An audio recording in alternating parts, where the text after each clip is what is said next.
Selamat datang di MOS Pro, Mosessing on Productivity and Quality. Kali ini kita akan membahas kuasai sistem manufaktur modern. Mengapa mesin mahal tidak selalu menurunkan biaya produksi? Temukan celah tersembunyi di lantai pabrik Anda. Sistem manufaktur di lantai produksi melakukan operasi fisik di lantai pabrik, tempat nilai tambah benar-benar diciptakan dan melaksanakan proses produksi secara fisik. Di luar sistem manufaktur terdapat sistem produksi yang merupakan payung korporat, melakukan perencanaan bisnis, IT, dan pengadaan, tidak menciptakan nilai fisik, merancang strategi dan aliran kerja. Rahasia biaya turun 30%, pahami akar masalah. Mengapa mesin mahal tidak menjamin efisiensi? Bongkar 4 fondasi anatomi sistem manufaktur modern yang anti macet. Kuasai industri 5.0 sebagai formula rahasia kolaborasi manusia dan mesin cerdas. 4 fondasi pabrik modern.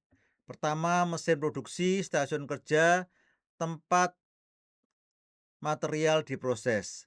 Yang kedua, penanganan material, conveyor atau robot pemindah material untuk loading dan unloading ke mesin.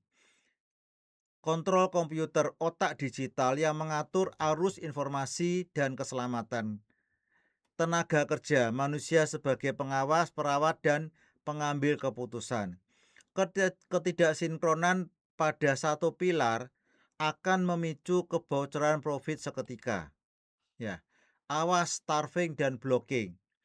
Jika mesin A rusak sehingga tidak bisa memproduksi, maka mesin B mengalami kelaparan karena tidak mendapatkan pasokan dari mesin A. Ya, mesin B menganggur. Ya, jika mesin A itu memproduksi dan mesin B rusak, maka di sini terjadi kemacetan, penumpukan barang, macet, terjadi blocking, macet karena penumpukan barang. Solusinya adalah buffer atau feedback. Buffer jika mesin A rusak, ya di sini ada buffernya sehingga mesin B bisa makan atau bisa mendapatkan input dari buffer ini. Ya, ini buffer ya. Menyerap guncangan dan mencegah macet total. Berikutnya adalah feedback. Sensor pintar yang mengoreksi deviasi real time tanpa bantuan manusia. Jika mesin B rusak, memberitahu kepada komputer mesin A dihentikan dulu supaya tidak terjadi kemacetan atau penumpukan di area buffer ini. Industri 1.0 sampai 5.0. Pada industri 1.0 terjadi mekanisasi, dulunya pekerja fisik menjadi mekanisasi. Berikutnya produksi massal, di sini membuat barangnya sama modelnya, sama bentuknya dan membuatnya banyak sehingga menjadi lebih murah. Orang bekerja di lini perakitan. Berikutnya terjadi otomatisasi, ya, operator sebagai pengawas. Jadi ini mesinnya bekerja sendiri gitu ya, otomatis. Yang industri 4.0 digitalisasi dan mesin-mesin saling terhubung atau Internet of Things. Jadi mesin-mesin itu terhubung dengan internet. Manusia sebagai menganalisa data.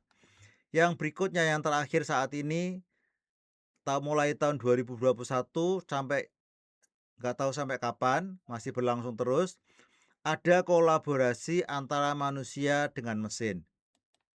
Ya, jebakan otomatisasi industri 4.0.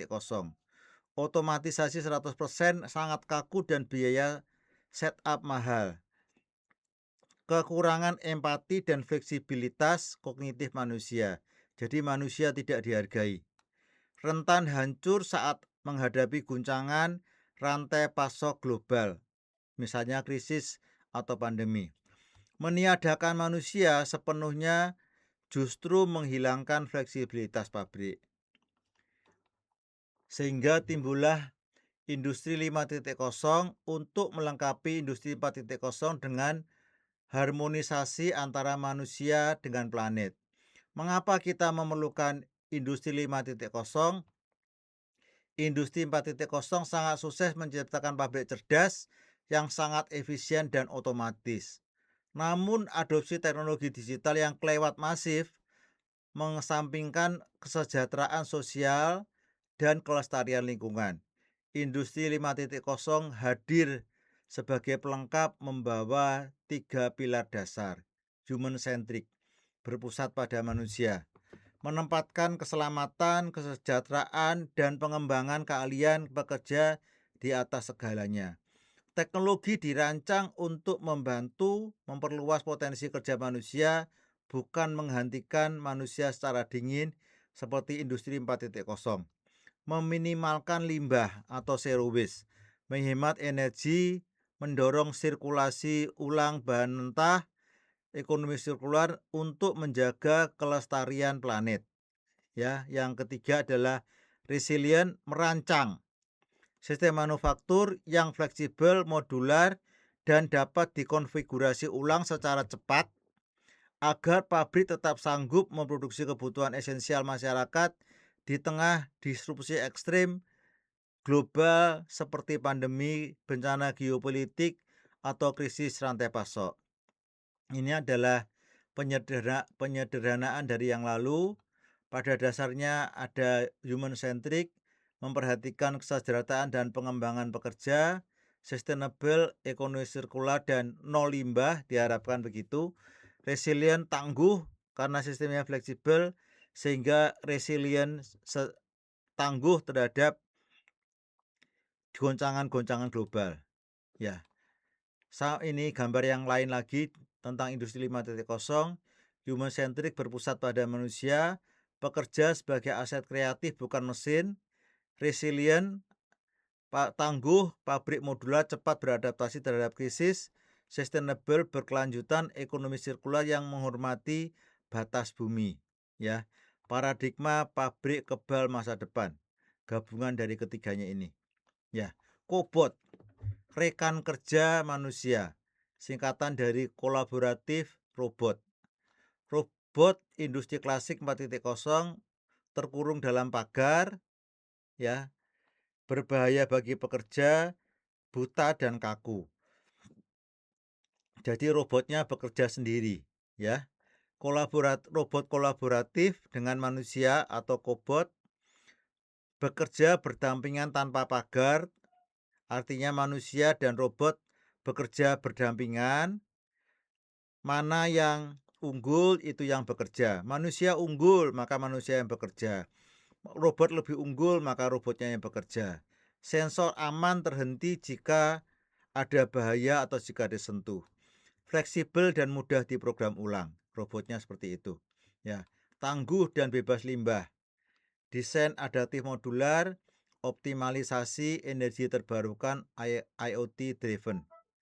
Dan ketiga adalah zero waste, limbah diolah kembali menjadi bahan baku. Pabrik masa depan tidak hanya cepat, tetapi kebal terhadap disrupsi dan bebas limbah. Bukan sekedar mesin otomatis. Ya, efisiensi sejati bukan mengganti manusia dengan perangkat lunak korporat.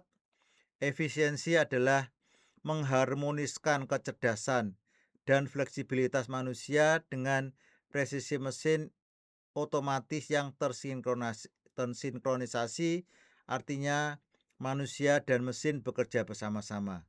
Ada mesin, ada material, ada kontrol, ada manusia. Ini manusia dan mesin bekerja bersama-sama. Waktunya transformasi di pabrik Anda. Tuliskan pada kolom komentar apa kendala produktivitas terbesar, starving atau blocking di tim Anda saat ini. Terima kasih telah menonton video ini dari awal sampai akhir. Sampai bertemu lagi. Tetap produktif, tetap berkualitas, dan salam productivity and quality.